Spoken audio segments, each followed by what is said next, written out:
Shivkranti TV news अन्याय, अत्याचार, बेकायदेशीर कृत्य करणाऱ्या विरुद्ध शोषित पीडित न्याय देणारा एकच आवाज।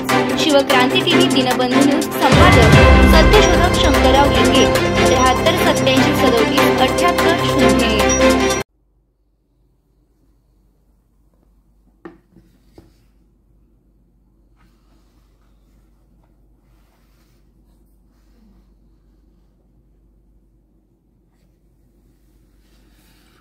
जय ज्योति जय क्रांती।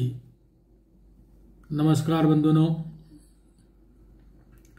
आज व्हिडिओच्या माध्यमातून आपल्याला काही सूचना करायच्या आहेत। मी शंकरराव लिंगे, राष्ट्रीय अध्यक्ष, राष्ट्रीय सत्यशोधक ओबीसी फेडरेशन। आज सर्व ओबीसी बंधू भगिनींना अतिशय कळकळीची विनंती करत आहे। 2024च्या विधानसभा निवडणुकीचे काही तास आता उरलेले आहेत आणि मतदान करण्यासाठी आपण ज्यावेळेला मतदान केंद्रावर जाणार आहे त्यावेळेला गेल्या महिन्याभरात जो काही प्रचार झाला त्या प्रचारामध्ये आपण जे काही केलं ते सगळं विसरून मतदान पेटीपर्यंत ज्या वेळेला आपण जातो त्यावेळेला एक वेगळा आपण विचार करतो आणि विचार करून त्या ठिकाणी बटन दाबतो। तर माझं म्हणणं आहे की सर्व जे संत महापुरुष आहेत,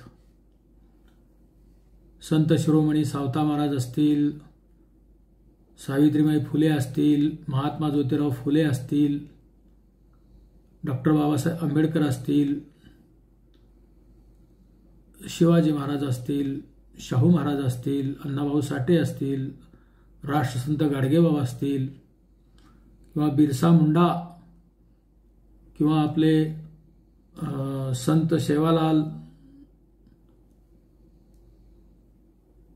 संत भगवान बाबा, असे अनेक संत महापुरुष आपल्या बहुजनामध्ये होऊन गेलेले आहेत आणि संतांनी एक वेगळी शिकवण दिलेली आहे। संतांनी कधीही जातीपातीचा विचार करण्याची परवानगी दिलेली नाही। एक संप्रदाय समाजाने एक समाज एकसंग ठेवणे, अंधश्रद्धेपासून दूर ठेवणे आणि सर्वांना समान हक्क देणे। कितीही मोठ्या वयाचा माणूस असला तरी तो विना घेऊन जो गळ्यात घालून विना जो घेतलेला लहान मुलगा असतो त्याच्या सुद्धा तो पाया पडतो। तर ही एक परंपरा आहे, त्याच्यामध्ये उच्च नीच कोण नाही, समतेचा विचार त्या ठिकाणी दिलेला आहे। तोच विचार महात्मा फुले, सावित्रीबाई फुले, संत शिरोमणी सावता महाराज, गाडगे महाराज यांनी दिलेला आहे। सांगण्याचं तात्पर्य असं आहे की त्यांना सर्वांना स्मरून आपणाला मतदान करायचं आहे। याचं एकच कारण आहे की गेल्या 1.5 वर्षापासून या महाराष्ट्रामध्ये एका समाजाच्या आरक्षणाच्या नावाखाली जो बेकायदेशीर धुमाकूळ घातलेला आहे आणि त्यामध्ये ओबीसीचं आरक्षण पूर्णपणे राजकीय आरक्षण संपलेलं आहे। नोकऱ्यातील आरक्षण आणि विद्यार्थ्यांचं शाळेतील आरक्षण, शैक्षणिक आरक्षण, ह्याच्यामध्ये जो कटाप आहे त्याच्यामध्ये स्पर्धा खूप झालेली आहे। ओपनपेक्षा जास्त ओबीसीचं मेरिट झालेलं आहे। याचा विचार करून जो हा एक मराठा समाजाने धुमाकूळ घातलेला आहे आणि तो बेकायदेशीर आहे। मराठा समाज हा मागासवर्गीय ठरत नाही। मग ते कालेलकर आयोग असतील, मंडल आयोग असतील किंवा आपले सराफ आयोग असेल, खत्री आयोग असेल, बापट आयोग असेल,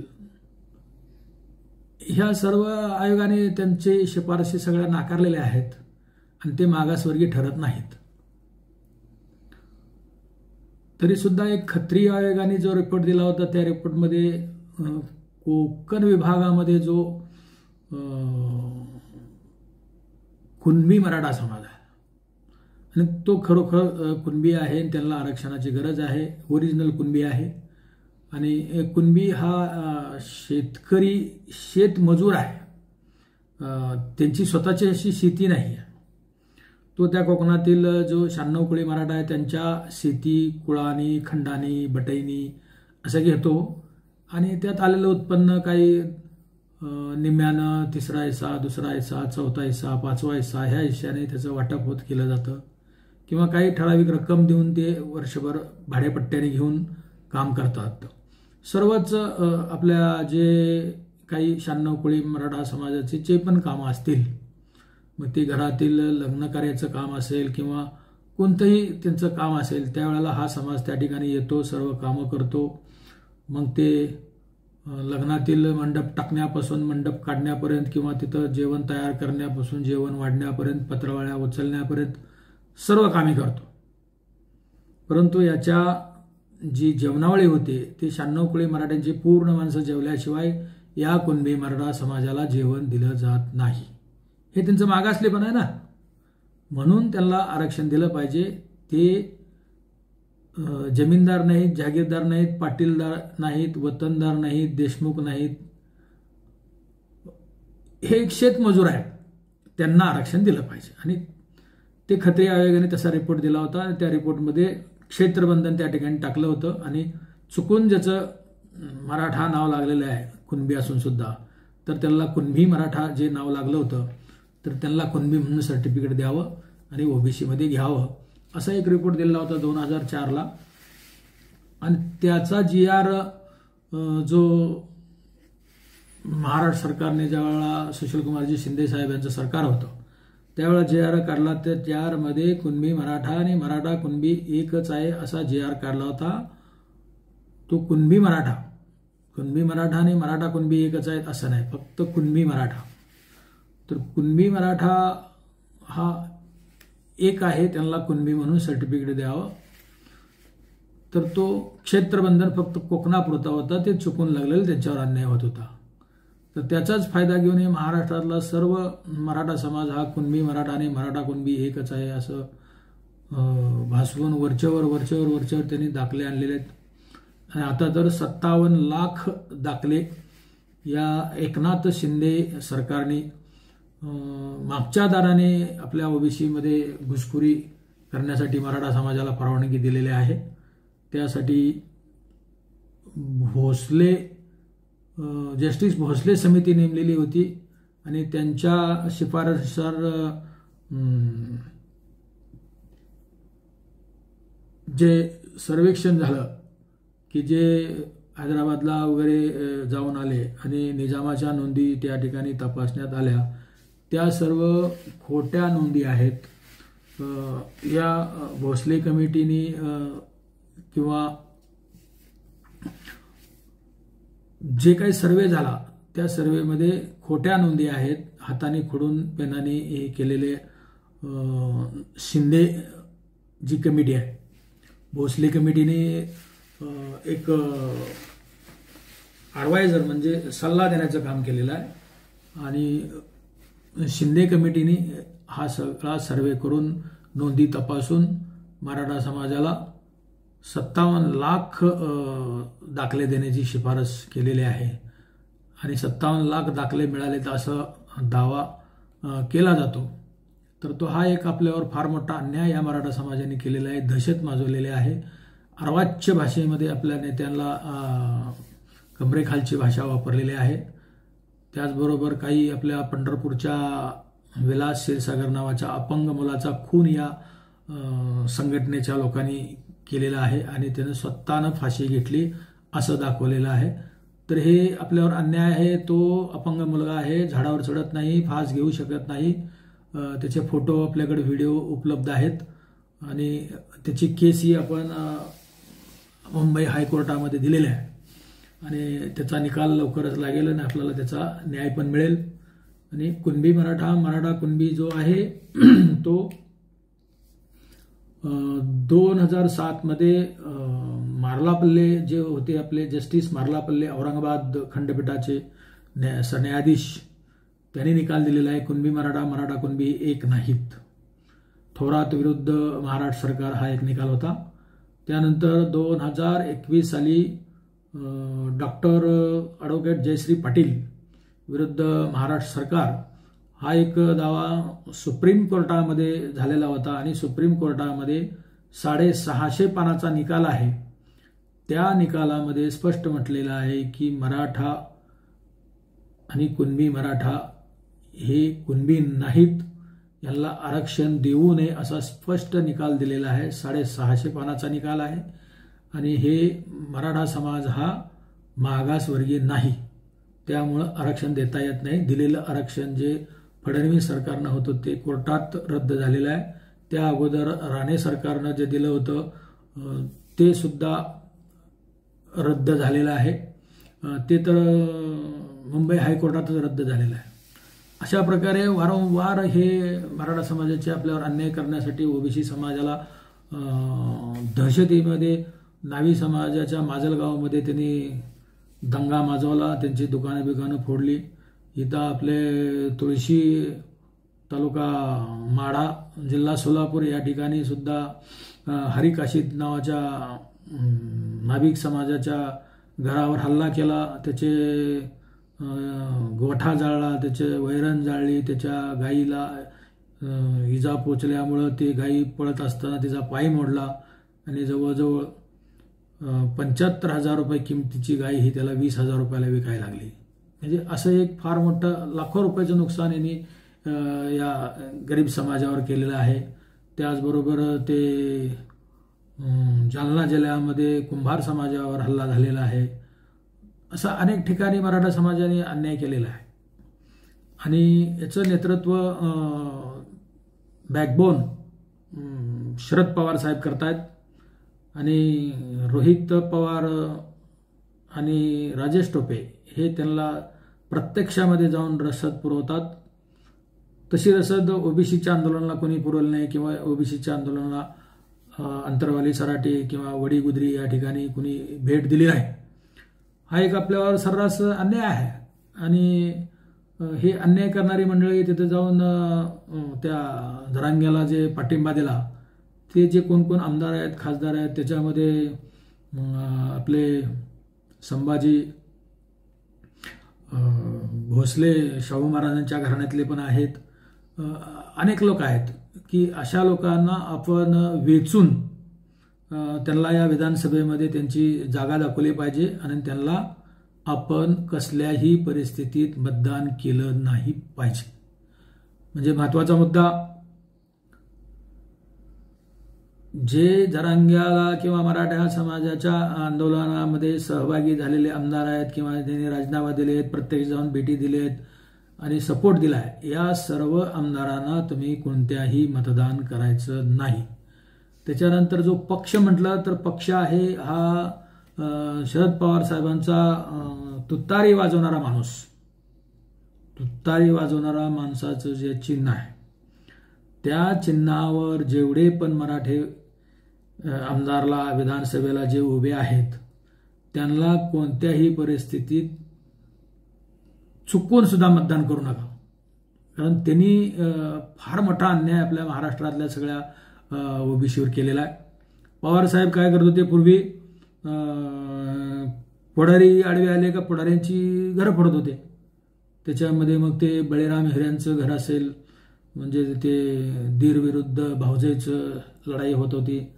इथं आपले भोसले घराण्यातलं आपले राजे भोसले असतील, अभयसिंग राजे भोसल्यांचं घराणं असेल किंवा आपले उदय सिंग राजे भोसल्यांचं घराणं असेल, असे घराणे, टिपून मोहिते पाटलाचं घराणं असेल किंवा आपल्याला बीड जिल्ह्यामधले 2 घराणे मोठे आहेत राजकारणामधले. एक घराणं जे आहे ते जयदत्तांना क्षीरसागरचं केशर काकूचं घराणं आहे, ते त्याने फोडलेलं आहे. गोपीनाथरावजी मुंडे साहेबांचं घराणं त्यांनी फोडलेलं आहे. अशी अनेक घराणे फोडायचं काम करायचं आणि त्या ठिकाणी गावागावात भावाभावात आणि जावाजावात भांडणं लावायचा जो कार्यक्रम आहे तो कार्यक्रम प्रामुख्याने पवार साहेबांनी केलेला आहे आत्तापर्यंत. परंतु ते कधी फार मोठ्या प्रमाणात असं लक्षात लोकांच्या येत नव्हतं की फुले शाहू आंबेडकरवादी असा नेता, सत्यशोधक असं म्हणून आम्ही त्यांना अतिशय मानतो. आणि सत्यशोधक घराण्यातील सत्यशोधक शारदादेवी यांचं हे पवार घराणं फुले शाहू आंबेडकरला मानणारं असल्यामुळं त्यांचा आदर सत्कार आम्ही अनेक ओबीसी समाजाने अनेक वर्षे केलेला आहे.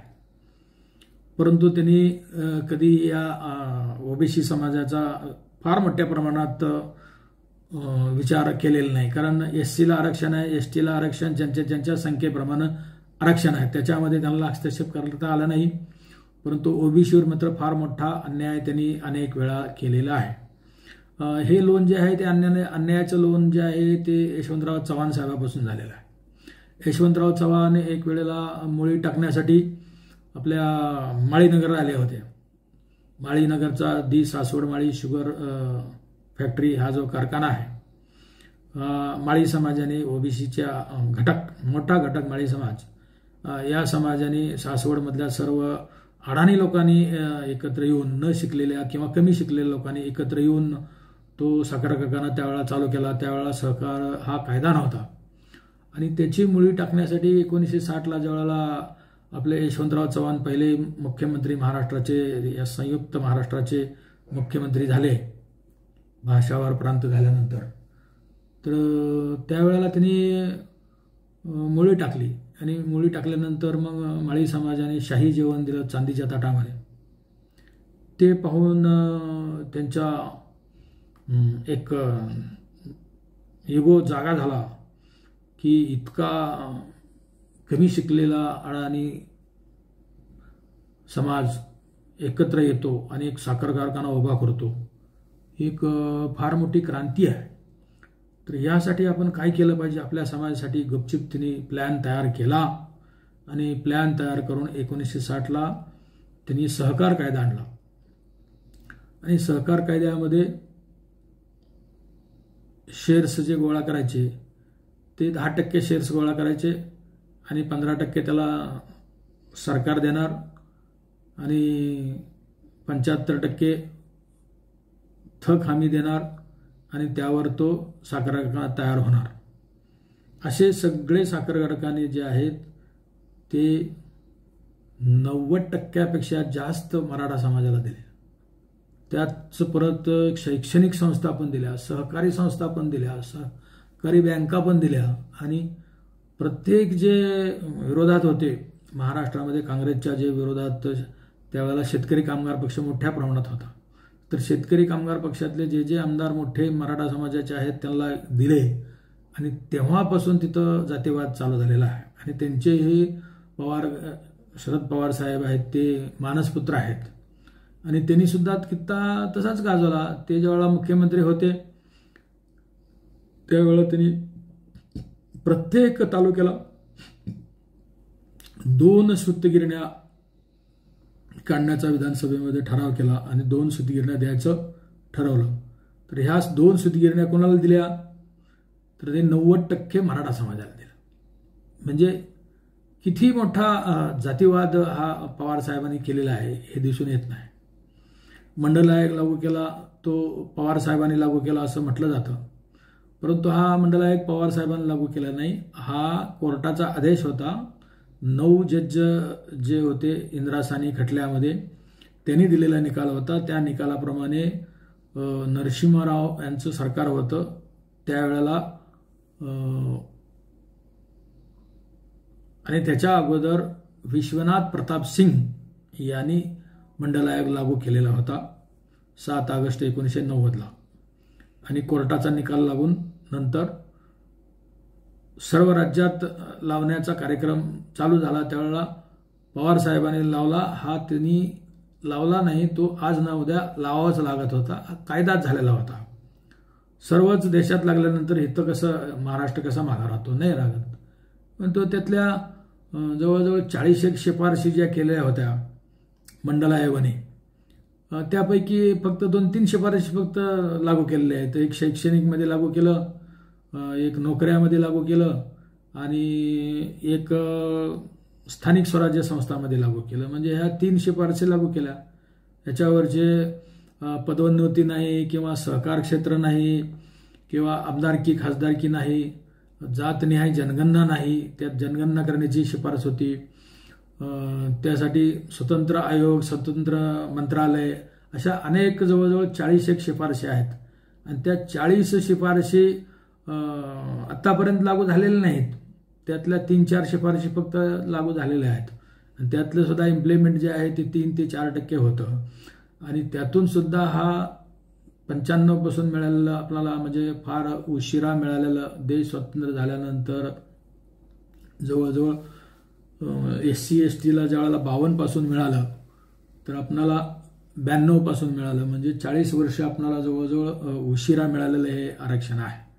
40 वर्ष उशिरा मिळूनही परत याच्यामध्ये घुसखोरी करून या सोलापूर जिल्ह्यात नारायण खंडागळे नावाचा मराठा बोगस कुणबी सर्टिफिकेट आणून तो झाला.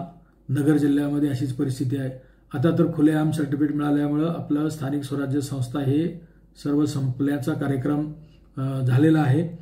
आणि याचं मूळ कारण आहे पवारसाहेब. पवारसाहेबांनी पार्ट टाइम पॉलिटिक्स म्हणून या जरांगेला उभा केलं आणि अनैतिक पद्धतीने किंवा असंवैधानिक पद्धतीने यांचे जे आंदोलन चालू आहेत आणि या आंदोलनामध्ये मराठा समाजाला केंद्र सरकारनं 10% EWHचं आरक्षण त्यांच्या मागणीप्रमाणे नोकऱ्यामध्ये आणि शिक्षणामध्ये दिलेलं असताना सुद्धा वारंवार हे असे मोर्चे काढून दबाव टाकतायत, आपल्यावर खुनी हल्ले करतायत, त्यावर अर्वाच्य भाषा बोलली जाते.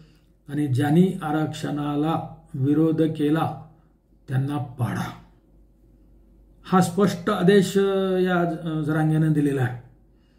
आणि त्याचा त्यांनी अतिशय दहशत माजवत त्या येवला मतदारसंघामध्ये जाऊन लासलगाव, निफाड या भागात जाऊन त्यांनी स्पष्ट म्हणलेलं आहे बदला घ्यायची वेळ आलेली आहे. म्हणजे कशा प्रकारे हे बदला घेतात, काय दहशत निर्माण करतात का, काय दंगल करतात का, काय अशी परिस्थिती निर्माण त्या येवला मतदारसंघामध्ये केलेली होती. आणि त्यांनी मागणी करताना काय सांगितलेलं आहे तर आत्ता आरक्षणाला जे आडवे त्यांना पाडा आणि मतपेटी जवळ गेल्यानंतर आपल्या लेकराकडे बघा, आरक्षणाकडे बघा, आरक्षणाला ज्यांना विरोध केलाय त्यांना पाडा. आणि आपला समाज कधी संपला नाही पाहिजे. आता समाज म्हणजे एक समाज, मराठा समाज संपला नाही पाहिजे ही त्याची मागणी आहे. मराठा समाज कधी संपेल का, कोणी संपवेल का याचा विचार तर कोणी करू शकतं का? यांच्याकडे सगळे सत्ता मालमत्ता सगळे 60% सगळे मंत्रिमंडळ यांचं आहे. यांचे सगळे जवळजवळ 13 मुख्यमंत्री आतापर्यंत यांचे झालेले आहेत. अनेक डॉमिनेट कम्युनिटी आहे, सत्ताधारी कम्युनिटी आहे. म्हणून सुद्धा सुप्रीम कोर्टानं पण निकालामध्ये म्हटलेलं आहे जो सत्ताधारी समाज आहे त्याला आरक्षण देता येत नाही किंवा देऊ नये असं स्पष्टपणे म्हटलेलं आहे. तर हा सत्ताधारी कायमस्वरूपी आहे.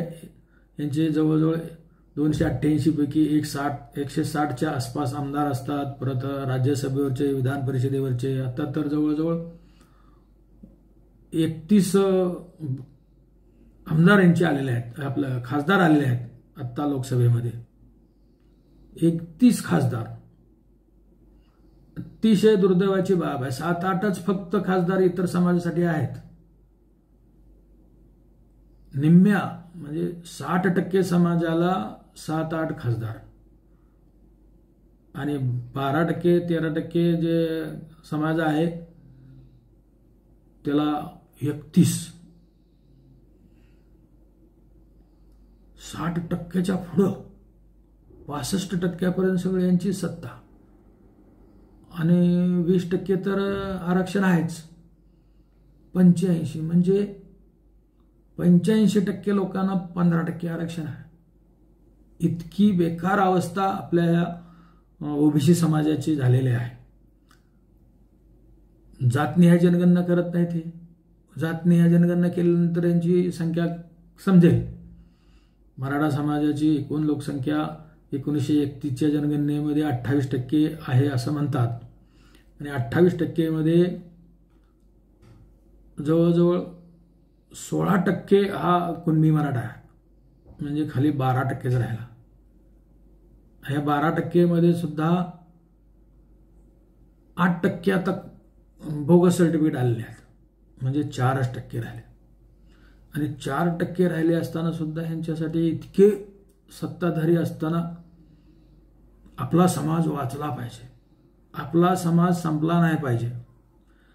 तर मी तुम्हाला खास करून सांगतो, आपला समाज हा ओबीसी समाज आहे. ओबीसी समाज हा महाराष्ट्रामध्ये 346 जाती आणि त्याच्या उपजाती मिळून 400 जाती आहेत. आणि देशामध्ये 3743 जाती समूह हा ओबीसी समाज आहे. आणि या 3743 जातीच्या उपजाती ह्या 1.25 लाख आहेत. हे 1.25 लाख जातीचा समूह हा संपला नाही पाहिजे याचा विचार आपण करायचा आहे. मग तो डवरी असेल, गोसावी असेल, नंदीवाला असेल, पारधी असेल, किंवा आमचा मऱ्याचा गाड्यावाला असेल, डोंबारी असेल, यांच्या पालावर जाऊन बघा ना. किंवा पिंगळा जोशी असेल, वासुदेव असेल, हा ओबीसी समाजाचा पार्ट आहे. यांच्या पालावर जाऊन बघा. यांना 2 फूट जागा नाही राहिला. कधी 2 फूट जागा त्यांच्या नावावर आजपर्यंत नाही. आणि हे म्हणतात आमची 100 एकर जमीन होती, 500 एकर जमीन होती, ती वाटणी होत आता 25 एकर आलेले आहे. आणि तुमच्याकडे 25 एकर तर असेल, 5 एकर तर असेल, पण आमच्याकडे 5 फूट पण नाही, 25 फूट पण नाही. त्या लोकांना अजून आरक्षण मिळालं नाही. त्या लोकांना अजून देश स्वतंत्र झाला तरी 75 वर्षानंतर दाखले नाहीत. आणि तुम्हाला ती शिंदे कमिटी आणि तुमचे भोसले ॲडव्हर्टायझर हे दोघा जस्टिसने एका दिवसात आरक्षण द्यायची सुरुवात केलेली आहे. अरे काय बळी तो कान पिळी, असं नाही चालणार. हे संविधानाचं राज्य आहे आणि आपल्याकडे मोठा अधिकार जो दिलेला आहे ओबीसी बंधूंनो, मला कळकळीनं तुम्हाला सांगायचं आहे, आजचा जो अधिकार आहे तो कसल्याही परिस्थितीत कुणालाही न भेटा किती दिवस तुम्ही प्रचार कोणाचा पण करा, परंतु उद्याच्याला मतपेटी जवळ गेल्यानंतर पहिल्यांदा तुतारी वाजवणारा जो माणूस आहे त्या तुतारी वाजवणाऱ्या माणसाचं जे चिन्ह आहे त्या चिन्हावरच्या मराठा समाजातल्या एकाही उमेदवाराला तुम्ही मतदान देऊ नका. तर मतदान कोणाला द्यायचं? पहिल्यांदा ओबीसी बघा. त्या ओबीसीना त्यातले 1, 2, 3 असतील तर त्यातला कॅटेगरी लावा. त्यातला सक्षम कोण आहे आणि त्या सक्षम निवडून येणारा कोण आहे त्याला सगळ्यांनी मिळून मतदान करा. उद्या आता 24 तास आपल्याकडे बाकी आहेत. 24 तासात हे आपण काम केलंच पाहिजे. अन्यथा आपलं आरक्षण गेलं, आपल्या लेकरा बाळांचं सगळं शिक्षणाचं काम संपलेलं आहे आणि आपल्याला परत मोलमजुरी करणं याशिवाय काबाड कष्ट करणं याशिवाय आपल्याला काम नाही. आजपर्यंत आपण काबाड कष्ट करूनच हा भारत उभा करण्याचं काम हे ओबीसी समाजाने केलेलं आहे. आणि या ओबीसी समाजालाच मागे ठेवण्याचं काम, त्याच्यावर अन्याय करण्याचं काम जो मराठा समाज करतोय आता, त्या मराठा समाजातल्या तुतारीवरच्या उमेदवारांना आपण अजिबात मतदान करू नका. पहिल्यांदा. दुसऱ्यांदा या ओबीसीना मतदान करा. ज्या ठिकाणी SC ST असतील त्या SC STचा जो सक्षम उमेदवार, आपणाला जो उपयोगी पडणारा उमेदवार आहे, जो आपल्या ओबीसीना सहाय्य करणारा उमेदवार आहे, त्यांना तुम्ही मतदान करा. ज्या ठिकाणी ओबीसी सक्षम नाही आणि एखादा जैन असेल, एखादा ख्रिश्चन असेल, एखादा मुस्लिम असेल, अल्पसंख्याक, लिंगायत असेल, अशा धर्मातील लोकांना आपण निवडून द्या. आपण काय जातीवाद नाही करायचा.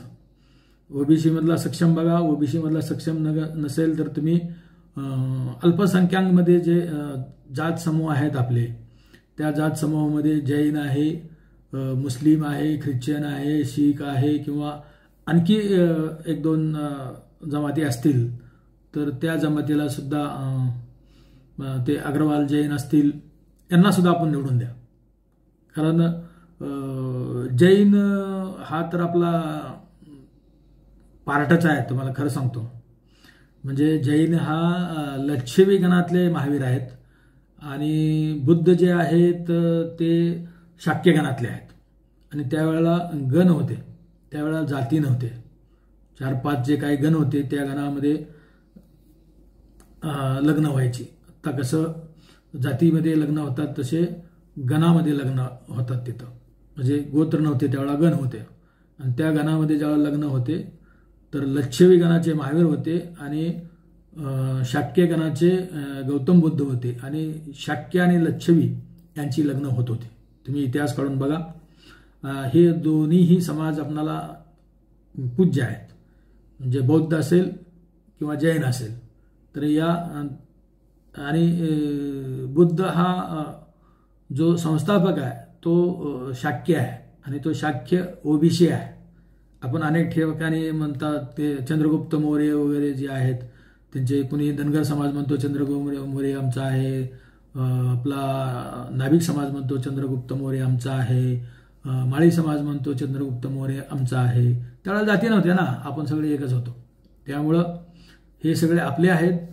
त्यामुळं आपण सर्वांनी आरक्षणवाल्यांनी, शेवटचा मुद्दा माझा, आरक्षणवाल्यांनाच मतदान करा. पहिल्यांदा जे आरक्षणवाले ओरिजिनल आहेत त्या आरक्षणवाल्यांनाच मतदान करा. डुप्लिकेट मराठा जे घुसलेला आहे त्यांना मतदान करू नका.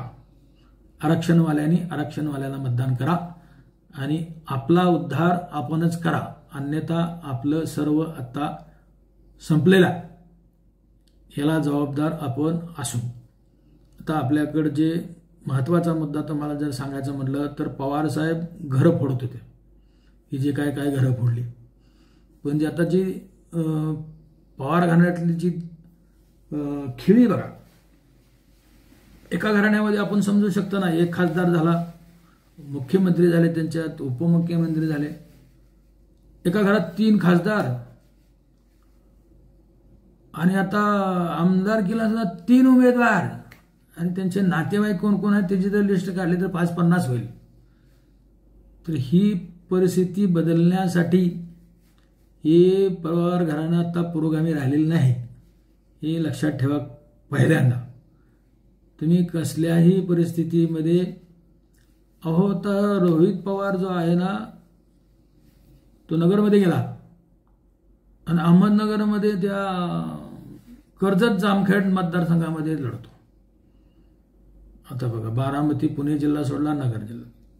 शरद पवार साहेब पुणे जिल्हा बारामती सोडलं आणि शेजारचा त्यांनी काबीज केला की आपला सोलापूर जिल्ह्यामध्ये एकदा निवडून आले आणि त्यांनी परत पुन्हा निवडून येण्याचा प्रयत्न इकडं माढा तालुक्यात करण्याचा प्रयत्न केला. त्यावेळेला आम्ही वंचित बहुजन आघाडीमधनं दादरमध्ये स्पष्ट म्हणलं, माढा रे माढा आणि शरद पवारला पाडा. मी स्वतः भाषण केलेलं आहे. सकाळ पेपरनं त्याची दखल घेऊन मुंबईतल्या सकाळ पेपरनं ती बातमी सुद्धा छापली. तुम्ही असं काय म्हणता? तर आम्ही म्हणलं आम्हाला लोकल उमेदवार पाहिजे. तर तसं कर्जत जामखेडमध्ये सुद्धा लोकल उमेदवार पाहिजे. आणि त्यांनी खेळी बघा, पवार साहेब हे घराणे फोडत होते, पुढाऱ्याचे घराणे. पण आता रोहित पवार जो आहे ना संत महात्मे फोडतोय. संत महात्मे त्यांनी कसे केलंय तुम्हाला सांगितलंच की आमचे संत शिरोमणी सावता महाराजांचं घर त्यांनी फोडलेलं आहे आणि सावता महाराजांचं घर फोडलेलं आहे आणि इथं त्यांचं राज्य होतं 55-60 वर्ष. त्यावेळेला त्यांनी नाही तीर्थक्षेत्र दिलं, कधी तीर्थक्षेत्राचा विषय सुद्धा काढला नाही. 1998ला ज्यावेळेला मी गोपीनाथरावजी मुंडे साहेब यांच्याबरोबर काम करायला लागलो त्यावेळेला त्यांनी अवर्ग तीर्थक्षेत्राची घोषणा अकलूजमध्ये केली होती 12 जानेवारी 1998ला. आणि परत मग ते निवडणुका लगेच लागल्या आणि मग त्यांचं नंतर 99ला सरकार गेलं. आणि ज्यावेळेला मुंडे साहेब 2014ला मुख्यमंत्री होणाराचे अशी परिस्थिती निर्माण झाली त्यावेळेला मग मुंडे साहेबच गेले. त्यामुळे ते मागे राहिलं होतं. पंकजाताई मुंडेने अनेक वेळेला प्रयत्न केले अनेक कामं त्यांनीही केलेली आहेत. सुधाकररावजी गणगणे साहेबांनी हे काम केलेलं आहे. तिथं सभागृह दिलेला आहे. 2-2 वेळा पैसे परत गेले तरी सुधाकररावजी गणगणे साहेबांनी 2-2 वेळात पत्र दिलेलं आहे. इथल्या ग्रामपंचायत जिल्हा परिषदनं त्याचा आराखडा वगैरे लवकर केला नाही किंवा का केला नाही माहीत नाही आहे, परंतु परत गेलेले पैसे परत आम्ही आणून दिलेले आहेत. तिथं नासर फरांदे सर यांनी सुद्धा सभागृहाला पैसे दिलेले आहे. रामदास आठवले साहेब यांनी सभागृहाला अरांच्या पैसे दिलेले आहेत. आणि आता तर छगनरावजी भुजबळ साहेब किंवा अतुल सावे साहेब यांनी एकत्र येऊन मंत्रिमंडळामध्ये ठराव करून घेतला. संत शिरोमणी सावता महाराज संजीवन समाधी तीर्थक्षेत्र अरण याला अवर्ग तीर्थक्षेत्राचा दर्जा देऊन त्याला 100 कोटी रुपये आता भक्तनिवासाचं काम त्यांनी उद्घाटन करून काम चालू केलं. हे काम नाही केलं या पुरोगामी म्हणणाऱ्या पवार साहेबाच्या कारकिर्दीमध्ये 55 वर्ष सत्ता असताना नाही केलं. परंतु आता या छगनरावजी भुजबळ साहेब आणि अतुल सावे साहेबांनी पुढाकार करून घेतलं आणि त्याला अतिशय मोलाची मदत जी केलेली आहे ते देवेंद्र फडणवीस साहेबांनी केलेलं आहे. आणि हे सरळ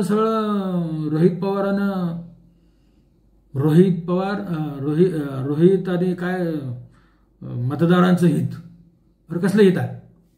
उद्घाटनाचा कार्यक्रम त्यांनी तिथं त्याच्याबरोबर एक स्वतः 4-5 कोटीचं तिथं दुसरं त्या दुसऱ्या पुजाऱ्याला तिथं बांधून दिलं. आणि ते 4-5 कोटी काय ते घरचं देणार थोडंच कुठल्या संस्थेतलं वगैरे काढून दिलं असतील म्हणायचं मी दिलं. आणि तिथं उद्घाटनाला सावता महाराजांचा कुठे एक अभंग सुद्धा लावला नाही. त्या रोहित हे कासलंच गाणं लावलं होतं. हे एकच काय हित आणि रोहित, एकच हित आणि रोहित असलं कुठलं तर गाणं त्यांना लावलं होतं आणि त्याच्यावर ते उद्घाटन झालं. तुम्ही बघा माझ्याकडे सुद्धा त्याचे टेप रेकॉर्ड आहे. त्यांनी सावता महाराजांचा अभंग वगैरे ते लावला नाही. आणि त्यांना माणसं सुद्धा आणली होती. ती सगळी जामखेडचीच होती. आणि ती कसली सगळ्या वयोवृद्ध महिला आणल्या होत्या. एका टेम्पोत 40-50 बसवून. आणि त्याच्या पाठीमाग एक मास्तर लावला होता. ते खाली कुठले उतरत इकडं तिकडं जाऊ देत नव्हती. मंडपातनं ती दगडधोंड्याची ते खडबडीत जागा होती. आणि ती बसल्यानंतर सगळं ते धुकायला लागले मांड्या सगळ्यांच्या. आणि ते उठून उभा राहायला लागले. ते कोले साहेब लवकर आले नाहीत. ते उठून बसायला रवा बसावा म्हणून त्याच्या पाठीमाग एक माणूस 30-40 बायकावाच्या मागे होता. वेळेला जाऊन त्या बायकांना बसायला लागलं. कोणावर ते तो उत्साह नव्हता, काय नव्हता, टाळ्या कोणी वाजत नव्हते, काय नव्हतं, लयाघन टाळेवादी होते. आणि ते काय रोहित पवारांचं भाषण झाल्यानंतर पुन्हा छोट्या कार्यकर्त्यांची सुद्धा गावगल्लीतल्या वार्डातल्या कार्यकर्त्यांची सुद्धा भाषणं झाली. म्हणजे इतकी बेकार परिस्थिती त्या कार्यक्रमाला आली होती. कारण त्याला कोले साहेबाला बोलायचं होतं. भुजबळ साहेबाच्या विरोधात कोले साहेब माळी समाजाचा माणूस आणून तिथं उद्घाटन केलं असं दाखवायचं होतं. त्यासाठी या सभेतल्या लोकांना, बायकांना, तिथल्या आलेल्या महिलांना, वयोवृद्ध महिलांना त्यांनी विठीस धरलाय. विठीस धरून कार्यक्रम केला. माझ्याकडे स्वतः त्याचे व्हिडिओ आहेत. आज सुद्धा मी व्हिडिओ दाखवू शकतो. तर या तिसऱ्या पिढीतला जो रोहित आहे तो स्वतःचं हित करण्यासाठी आपला जो पुजारी आहे संत शिरोमणी सावता महाराजांचा, हा पुजारी तिथं त्या जामखेड मतदारसंघामध्ये जातो, कर्जत जामखेडमध्ये, आणि रामकृष्ण हरी करून सावता महाराजांच्या नाव घेत तो पुजारीला सगळं मानतात. आम्ही सगळे मानतो, त्याच्याबद्दल काय वाद नाही. तिथं माळी समाज त्याच्या घरी जातो किंवा संताला मानणारे जे घरी तिथे लोक, बहुजनातले सगळे लोक त्यांना मानतात. तिथं जातो, त्याचा आदर सत्कार करतो आणि त्याच्या पाठीमागनं रोहितचं नाव सांगतो. रोहित नाम काम केलेलं आहे, त्यासाठी आम्हाला रोहितलाच मतदान द्यायचं बरं का. तर हा रोहित या सावता महाराजांच्या घराची जी फोड केलेली आहे आणि याचा वापर कोणासाठी केलेला आहे, अहिल्यादेवी होळकरांचे जे वंशज आहेत त्यांच्या विरोधात याचा वापर करून मोठी फूट धनगर आणि माळी समाजामध्ये पाडण्याचं काम या रोहितनं केलेलं आहे आणि स्वतःचं हित साधलेलं आहे. तर कसल्याही परिस्थितीत रोहितला पाडलं पाहिजे, कसल्याही परिस्थितीत. तिकडं अनेक संकटाला तोंड देत छगनरावजी भुजबळ साहेबांनी खरंच एवढं काम केलेलं आहे की त्यांच्या कारकिर्दीमध्ये काम करण्याची जी काय पद्धत आहे, अहो काय इतका मोठा माणूस बारक्या बारक्या बारक्या बारक्या माणसाने आलं तर कधी माघारी परत लगेच पत्र देतो, लगेच फॉलोअप करतो, लगेच फोन करतो. भगीरथ प्रयत्न करून त्यांनी पाणी आणलेलं आहे आणि नाशिक जिल्ह्याचा कायापालट केलेला आहे. 13 किलोमीटरचा बोगदा पडून पाणी आणलेलं आहे. खरं म्हणजे आपल्या वाट्याचं जे पाणी होतं ते डोंगराचं पाणी खाली वाहत जात होतं पश्चिम वाहिनीकडे, त्याचं कोणाकडे लक्ष नव्हतं. ते कागदावर आणून ते पाणी त्यांनी परत आणलेलं आहे. अनेक कामं केलेत. त्यातले महत्त्वाचं काम म्हणलं तर शिवाजी महाराजांची सृष्टी त्या ठिकाणी केलेली आहे. डॉक्टर बाबासाहेब आंबेडकरांचा मोठा पुतळा स्तूप त्या ठिकाणी केलेला आहे. डॉक्टर बाबासाहेब आंबेडकरांनी ज्या ठिकाणी घोषणा केली होती की मी हिंदू धर्मात जन्माला असलो तरी हिंदू धर्मात म्हणणार नाही, ती येवल्यामध्ये घोषणा केली होती. ऐतिहासिक शहर आहे ते. त्या शहरामधले सर्व कामं भुजबळ साहेबांनी केलेली आहेत. म्हणजे एवढं काम कुणी केलेलं नाही. खूप कामं केलेत, खूप कामं. मी स्वतः जाऊन तिथं बघून आलो. एकदम विकासाला लोक मागं पडतात. तिथं जात पात काय नाही, ते जातीवर सगळी लोक नुसते हुर्ऱ्या करून शिट्टे मारून परवा गेलेले आहेत ती. पण बघा ऐतिहासिक विजय भुजबळ साहेबाचा होणार आहे. कारण त्यांनी संत शिरोमणी सावता महाराजांचं काम केलेलं आहे. महात्मा फुलेंचं स्मारक 1992ला केलं आहे, त्याचं नूतनीकरण केलेलं आहे. त्याच्यानंतर सावित्रीबाई फुलेंचं 175 वर्षानंतर ऐतिहासिक बेडेवाडा, ज्या बेडेवाड्यात पहिली मुलींची शाळा सुरू केली 1 जानेवारी 1848ला, त्या स्मारकाची जागा आत्ता आरक्षित करून त्या ठिकाणी 200 कोटीचं स्मारक बांधण्याचा कार्यक्रम त्या ठिकाणी उद्घाटन पंतप्रधानाच्या हस्ते ऑनलाईन झालेला आहे. एवढं सगळं काम केलेलं आहे भुजबळ साहेबांनी. त्यासाठी आपल्याला कसल्याही परिस्थितीत भुजबळ साहेबाला निवडून दिलंच पाहिजे. तिकडे ते अकोटमध्ये एक आपले हे आहेत का सुधाकररावजी गणगणे साहेब आहेत. त्यांनीही असंच काम केलं. त्यांनीही भगीरथ प्रयत्न करून अकोट तालुक्यासाठी 2-3 धरणं बांधलेले आहेत, कालवे काढलेले आहेत, सहकार क्षेत्राचं जाळं विणलेलं आहे. सर्व कामं तिथं केलेली आहेत त्यांनी. ते वयाच्या 25व्या वर्षी पहिल्यांदा आमदार झाले होते आणि मंत्री पण झाले होते. येण्याशिवायपासून काँग्रेसमध्ये त्यांचं इतकं वजन आहे की ते मुख्यमंत्र्याच्या रेसमधले आहेत. विलासराव देशमुख यांना मुख्यमंत्री करण्यामध्ये एकमेव त्यांचा हात आहे. त्यांच्याच कारकिर्दीमध्ये आम्ही एक आंदोलन केलं होतं ओबीसी संघर्ष समितीच्या नावानं. 2003 साली सुद्धा आपलं ओबीसीचं आरक्षण रद्द झालं होतं कोर्टानं. ते पुन्हा पूर्ववत करण्याचं काम केलं एक.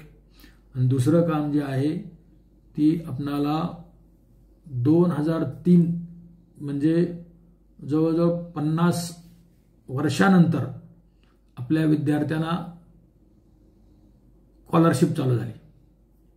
50 वर्षानंतर आज 5 लाख विद्यार्थी स्कॉलरशिप घेतात. हे काम सुधाकररावजी गणगणे यांनी विलासराव देशमुख मुख्यमंत्री असताना केलेलं आहे. त्याला सपोर्ट आपल्या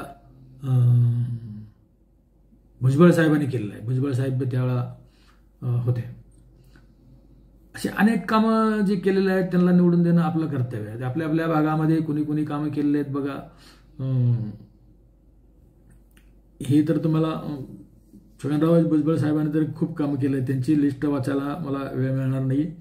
सुधाकरराव गणगणे सुद्धा असेच काम केलेले आहेत. बळीराम शिरस्कर म्हणून जे 2 वेळा आमदार वंचितमधून आलेले आहेत ते सुद्धा तिथं उभा आहेत बाळापूरला. त्यांना सुद्धा चांगल्या प्रकारे आपण मतदान केलं पाहिजे.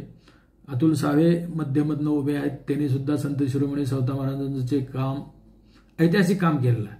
आतापर्यंत कुणी केलं नाही. मुंडे साहेबांना सुद्धा ते जमलं नाही. करतो म्हणले पण जमलं नाही. ते आचारसंहिता लागू झाली, निबंध. त्याचबरोबर आपल्याला अनेक जेवढे ओबीसीचे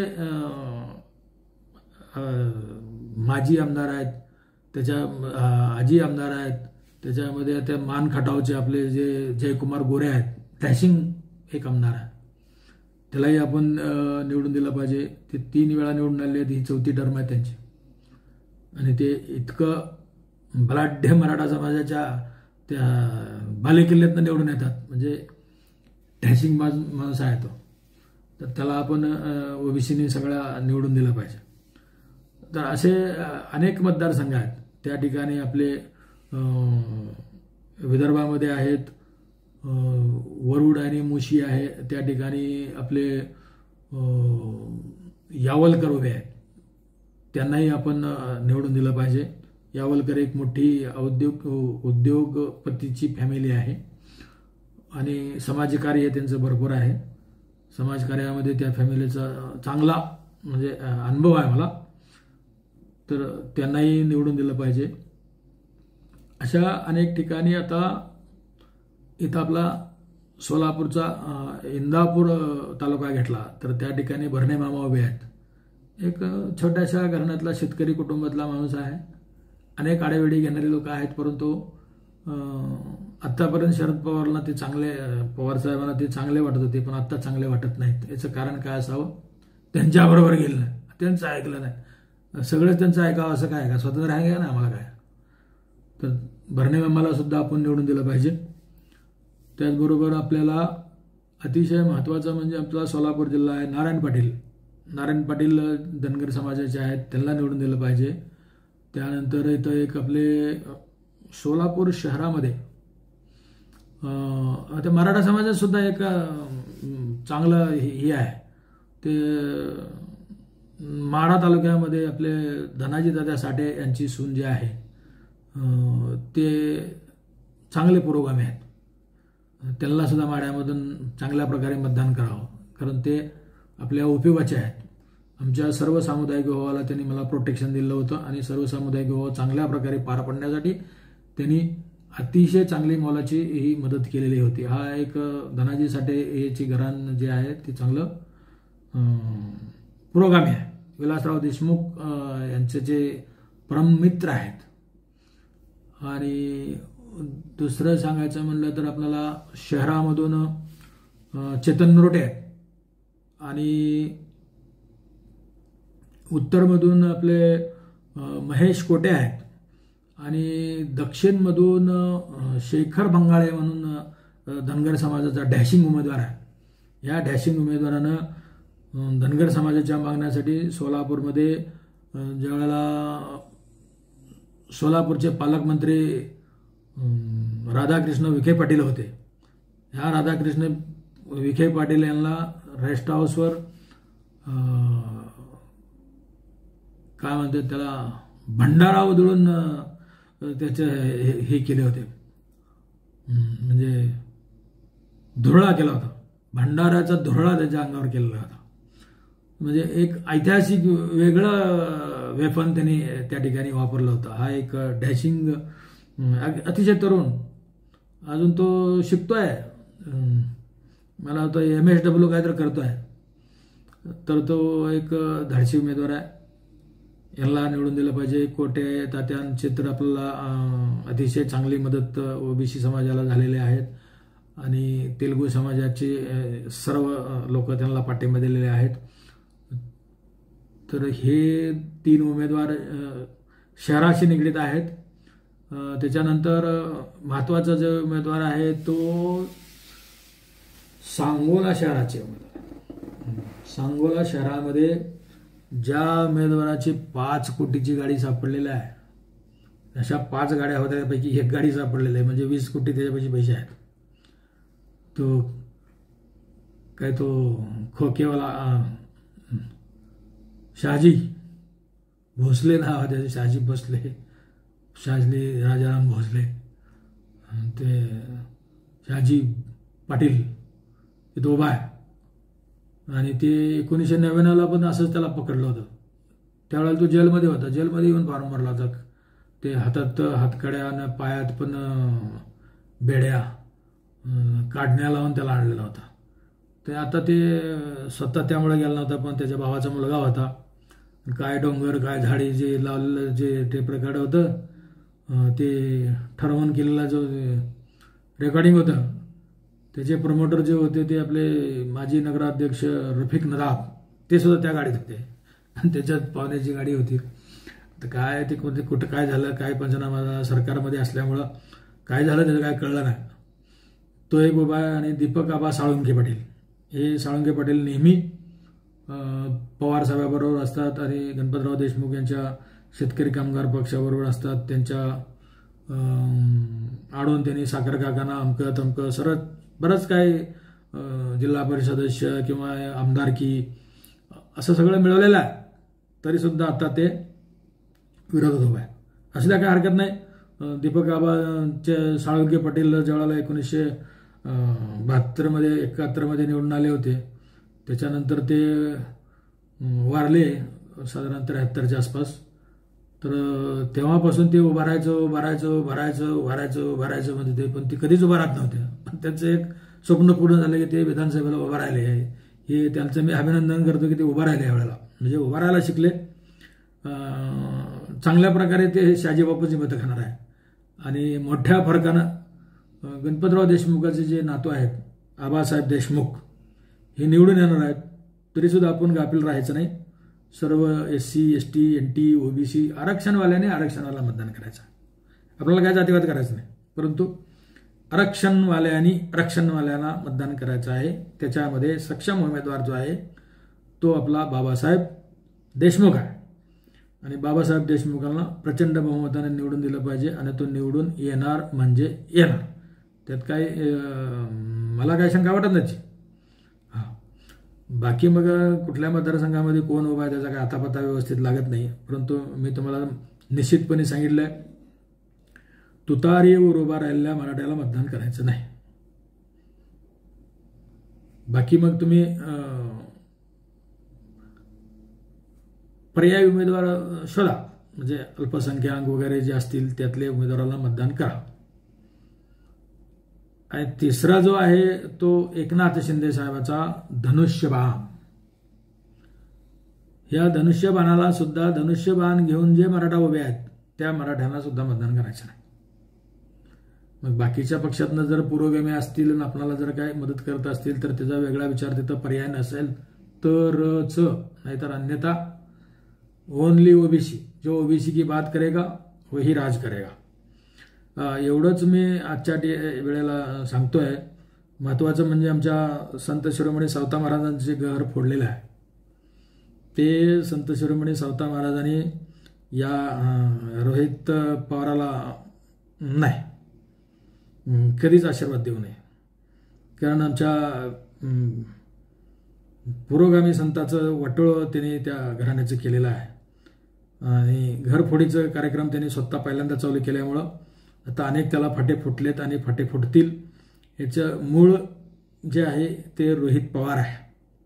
रोहितनं स्वतःच्या हित करण्यासाठी संत महात्म्याचं जे घर फोडलेलं आहे त्यासाठी कधीच माफ करायचं नाही.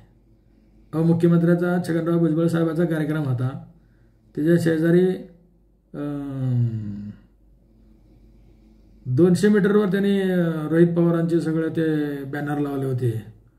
ते काय कृषी विकास प्रतिष्ठान काही बारामती, आणि एवढे बॅनर लावले होते की ते कुठं ते आमच्या उपमुख्यमंत्र्याचे छगनराव भुजबळ साहेबांचे सगळे बॅनर त्याच्याकडे झाकूनच गेले. ते इतकी व्यवस्था या पवार साहेबांनी पैशाची केलेली आहे की ते इतकं साकारचा इतका त्यांच्याकडे पैसा आहे. भविष्यामध्ये पवार घराण्यापासून सर्व बहुजन समाजातील आणि खास करून ओबीसी समाजाला अत्यंत मोठा धोका आहे. हे लक्षात ठेवा. तिसरी पिढी खतरनाक आहे. त्यासाठी तुम्ही कसल्याही परिस्थितीत याला माफ करू नका. आणि जामखेड आणि तो आपला जो मतदारसंघ आहे त्यांचा, त्या मतदारसंघामध्ये आपले राम शिंदे जे आहेत ते सक्षम उमेदवार आहेत. कर्जत जामखेड, या कर्जत जामखेडमध्ये राम शिंदे यांना प्रचंड बहुमताने निवडून या. आपण पक्ष वगैरे काय बघायचं नाही. आपलं ध्येय काय आहे? आपलं ध्येय आरक्षणवाल्यांनाच मतदान करायचं. आपला पक्ष हे ध्येय नाही. तरी पण सगळ्यात महत्वाचं जे काम आहे ते पवार घराण्याचं, जे पवार घराण्याला आतापर्यंत ओबीसीने साथ दिलेली आहे, त्या पवार घराणे ओबीसीला अजिबात या वेळेला मतदान ओबीसीने करायचं नाही म्हणजे नाही. आणि ते पण तुतारी वाजवणारा माणूस. दुसरी तुतारी आहे त्याला करायचं बरं का. हां, दुसरी तुतारी पिपाणी आहे का तुतारी हे काय तर आहे ते ट्रम्प काय तर आहे.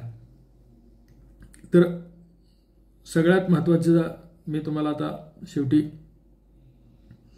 अजून एकदा आवाहन करतोय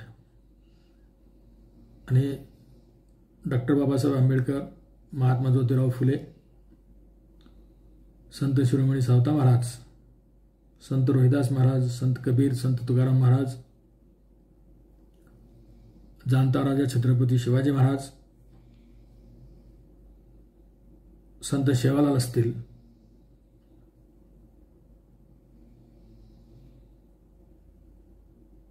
आपले संत भगवान बाबा असतील, गोरा कुंभार असतील, सेना न्हावे असतील, नरहरी सोनार असतील, अशा सर्व संत महात्म्यांना स्मरून त्यांची शपथ घेऊन मी सांगतो तुम्हाला, कसल्याही परिस्थितीत आरक्षणवाल्यांनाच मतदान करायचं आहे.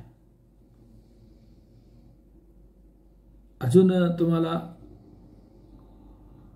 महत्त्वाचं सांगायचं आहे की मुंबईमध्ये सुद्धा शिवडीमध्ये उभाटाच्या तिकिटावर एक चौधरी उभा आहेत, त्यांना पण आपलं निवडून आणायचं आहे. त्याच्यानंतर नाशिकमध्ये एक वसंत गीते आहेत आणि दुसरे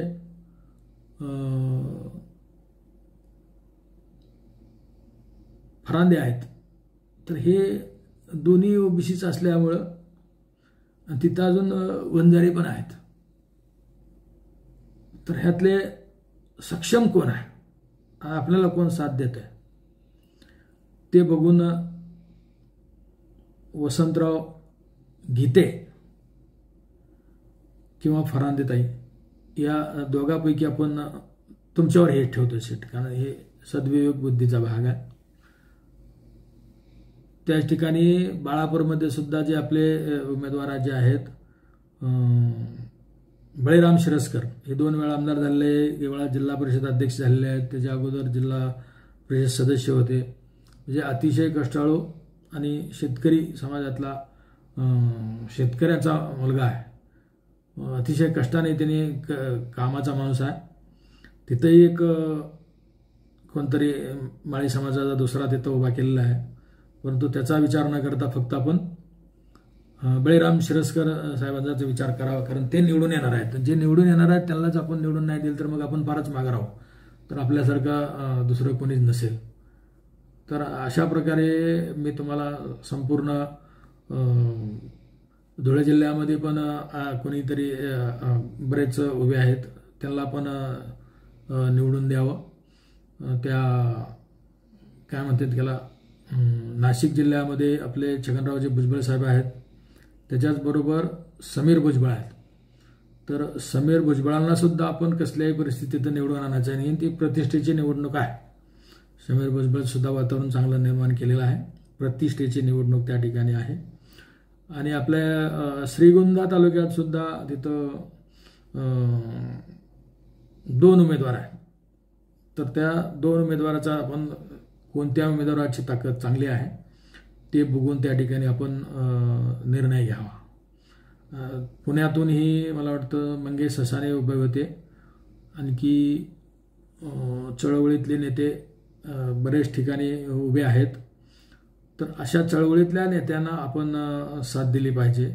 परशुराम माळी म्हणून जो आहे तो कडेपूर त्या मतदारसंघातून कडेगाव पलूस या मतदारसंघातून ते उभे आहेत. तर त्यांना पण ते शेतकरी नेते आहेत. रघुनाथदादा पाटील यांच्या शेतकरी संघटनेकडे बरेच काम केलं आहे, परंतु ते रघुनाथदादाचा समाज मला वाटत नाही त्यांना मतदान करेल म्हणून. ते शेवटी विश्वजित कदम ही आहेत, परंतु त्याच्याकडे लक्ष न देता तुम्ही ओबीसी समाजाने एकत्र या, तिथं सुद्धा लागू शकतं. आपली संख्या तिथंही चांगल्या प्रकारे 50-55% पुढे जास्तच ओबीसी समाज आहे, एससी समाज आहे. सगळ्यांनी एकत्र या, मुस्लिम समाज आहे, सगळ्यांनी एकत्र या आणि तिथं असे सीट्स काढले तर आपल्याला चांगल्या प्रकारे यश आलं तर आपली दखल घेतली जाईल. परत पवार साहेबांचं जर तुम्हाला सांगायचं म्हटलं तर पवार साहेबांनी फलटणमध्ये सुद्धा एक शरयू साखर कारखाना चालू केलेला आहे आणि त्या माध्यमातून आता त्यांनी फलटण जवळजवळ काबीज करायला सुरुवातच केलेली आहे. फलटणमध्ये सुद्धा ओपन झालं, आता तर राखीव आहे. फलटण हे जर ओपन झालं का तिथे त्यांचा दणका आहेच. म्हणजे ते सातारा जिल्ह्यालाही सोडणार नाही, सोलापूर जिल्ह्यालाही सोडणार नाही, नगर जिल्ह्यालाही सोडणार नाही, पुणे जिल्ह्यालाही सोडणार नाही. जवळजवळ आता 4 जिल्हे काबीज करण्याच्या तयारीत हे पवार घराणं आहे. कारण इथं किती घरात किती आहेत काय म्हणजे संख्या मला तर काय एवढी माहीत नाही आहे. परंतु आता ते संख्येला प्रत्येकाला जर ते आमदारकी आणि खासदारकी द्यायचे म्हटलं का हे हळूहळू पाय पसरत पश्चिम महाराष्ट्रात त्यांचं लोन येणार आहे. तर सावध राहा वेळीच. एकदा त्यांनी एक मतदारसंघ काबीज केलं का तिथनं पाय बाजूला काढणं फार अवघड असतं. त्या पद्धतीनं आपण सर्वांनी त्याची काळजी घ्यावी आणि कसल्याही परिस्थितीत जे पुरोगामी उमेदवार आहेत या पुरोगामी उमेदवारांना तुम्ही निवडून देण्याचा प्रयत्न करावा. दुसरंच एक बुलढाणामध्ये सदानंद माळी म्हणून उभा आहेत. ते सुद्धा ते काय संजय गायकवाड काहीतरी होता ना, ते भुजबळ साहेबांना काहीतरी बोलला होता, तर त्याच्या विरुद्ध ते उभा राहिले आहेत. तर तिथं सुद्धा त्या संजय गायकवाडला पाडण्याचा प्रयत्न आटोकाट सगळ्यांनी करा आणि ते सदानंद माळी आहे त्यांना सगळ्यांनी व्यवस्थित रसद पुरवून सगळ्यांनी मतदान करा. हे सुद्धा मला तुम्हाला कळकळीचं सांगणं आहे. आता किती जरी सांगितलं तर मी आता रात्रीच्या 3-3:30 वाजल्या, मी 2 वाजल्यापासून इथं व्हिडिओ चालू करण्याची तयारीत होतो. आता किती वाजलेत लक्षात नाही माझ्या, परंतु हा रात्री व्हिडिओ बनवलेला आहे. आता सकाळी मी तुम्हाला प्रसारित शिवक्रांती TV न्यूजवर करतोय. तर प्रत्येकाने शिवक्रांती TV न्यूज हे सबस्क्राईब करा. आपलं चॅनल आहे, आपल्या सगळ्या बातम्या आहेत, आपल्या सगळ्या बातम्या ज्या आहेत त्या शिवक्रांती चॅनलवर तुम्ही टाका. माझा नंबर आहे 73 87 37 78 आणि 01. कॅप्शनमध्ये सुद्धा नंबर टाकला जाईल. आपल्याकडल्या कुठल्याही बातम्या असू द्या, त्या बातम्या आपण प्रसारित करण्याचा व्हिडिओ असू द्या, ते व्हिडिओसुद्धा आपण तुम्हाला मोठा व्हिडिओ असेल तर तुम्ही फेसबुकवर टाका. फेसबुकवरची लिंक काढून मला पाठवा. परंतु बाकीचे जे व्हिडिओ आहेत ते मला ओरिजिनल व्हिडिओ पाहिजेत, तर त्या पद्धतीनं आपण ते व्हिडिओ पाठवावेत आणि फोटो पाठवावेत, बातम्या पाठवावेत. आपले कुठल्याही अन्यायकारक बातमी, समाजाची बातमी कुठली असू द्या ते आपण कव्हर करू. एवढंच मी आता या विधानसभा 2024च्या निमित्ताने सांगतो आणि पुन्हा एकदा कळकळीची विनंती करतो. कसल्याही परिस्थितीमध्ये तुतारी गटाचे मराठा उमेदवार, तुतारी चिन्ह घेऊन तुतारी वाजवणारा माणूस, त्याच्यावरचे मराठा उमेदवार आणि त्यानंतर धनुष्य बाणावर उभा राहिलेले मराठा उमेदवार, ह्या दोन्ही मराठा उमेदवाराला कसल्याही परिस्थितीत कुणीही मतदान करायचं नाही. त्याशिवाय सुद्धा इतर ठिकाणी सुद्धा आपला ओबीसी समाज, SC समाज, ST समाज किंवा अल्पसंख्याक समाजाच्या उमेदवाराला प्राधान्य द्या, लिंगायत समाजाच्या उमेदवाराला प्राधान्य द्या आणि कुठल्याही परिस्थितीत हे आपला ओबीसी समाज वाचला पाहिजे. एक जात नाही हा, ओबीसी समाज. आपल्या महाराष्ट्रातल्या 400 जाती वाचल्या पाहिजेत, हे आपलं ध्येय आहे. एक जात नाही, 400 जाती वाचल्या पाहिजेत. त्यानंतर आपल्या SC मधल्याही सगळ्या जाती वाचल्या पाहिजेत. कारण जर त्या ठिकाणी हे जर मराठावादी जातीवादी जर सरकार आलं तर सगळे सोयरे आले, तर सगळे सोयरे आल्यानंतर SCचंही आरक्षण जाणार आहे, STचंही आरक्षण जाणार आहे आणि ओबीसीचं आरक्षण जाणार आहे. मग वेळ गेली आणि काय बैल गेला आणि झोपा केला असं होऊ नये. वेळीच्या आधीच आपल्याकडे 24 तास आहेत. 24 तासात घरटी जाऊन आपण प्रत्येकाने विनंती करावं कसल्याही परिस्थितीत आमच्या लेकरासाठी आणि आपल्या ह्या ओबीसी प्रवर्गासाठी, ओबीसीतल्या 400 जातीसाठी आणि इतर सर्व SC, ST, NT, OBC, VJNT, SBC या सर्व समाजासाठी आणि अल्पसंख्याक समाजासाठी आणि आपलं आरक्षण वाचवण्यासाठी आणि जातनिहाय जनगणना करण्यासाठी आपण कसल्याही परिस्थितीमध्ये या वेळेला आपले उमेदवार निवडून आणलेच पाहिजेत. एवढी मी निर्मिकास प्रार्थना करतो आणि महात्मा फुले, सावित्रीबाई फुले, डॉक्टर बाबासाहेब आंबेडकर, शिवाजी महाराज आणि शाहू महाराज यांना मी त्रिवार वंदन करतो आणि आपणा सर्वांना पुन्हा एकदा विनंती करतो आणि निर्मिकास प्रार्थना करतो, आमचे सगळे उमेदवार निवडून यावेत, भरघोस मताने निवडून यावेत आणि आमच्या ओबीसीचं आरक्षण तुम्हीच वाचवावं अशी निर्मिकास मी प्रार्थना करतो आणि थांबतो. मी शंकरराव लिंगे, राष्ट्रीय अध्यक्ष, राष्ट्रीय सत्यशोधक ओबीसी फेडरेशन. जय ज्योती, जय क्रांती, जय भीम, जय भारत, जय संविधान, सत्य की जय हो. धन्यवाद.